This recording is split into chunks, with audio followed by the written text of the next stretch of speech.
Hello students, hello ma'am. आज आपण कोणता काळ शिकत आहोत?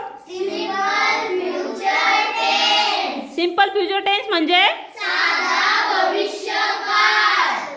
साधा भविष्यकाळाचं स्ट्रक्चर आहे का माहिती? Yes. Tell me. Yes plus will plus जीवन प्लस ओ. एखादं मराठी वाक्य असेल तर तुम्हाला ते इंग्लिशमध्ये करता येईल का? हो. आणि इंग्लिशमध्ये असेल तर मराठीमध्ये करता येईल का ट्रान्सलेट? हो. चला तर मग आपण या इंग्लिश वाक्याचे मराठी ट्रान्सलेट करूया. Are you ready?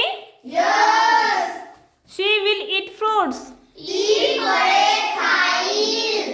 They will write. ते लिहिल. She will go. ती जाईल. She will play.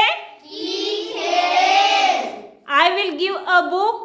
मी पुस्तक देईल. I will give a pen. मी पेन देईल. I will write a story.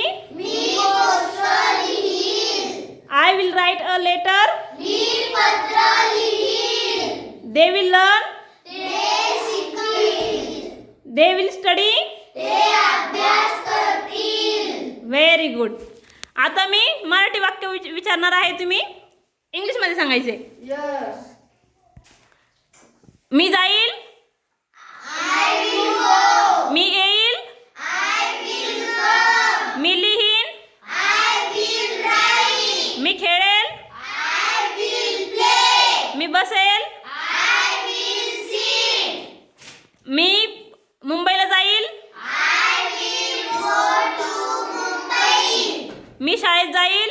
I will go to school. Very good. तुम्हाला हा काळ समजलाय का आता? हो.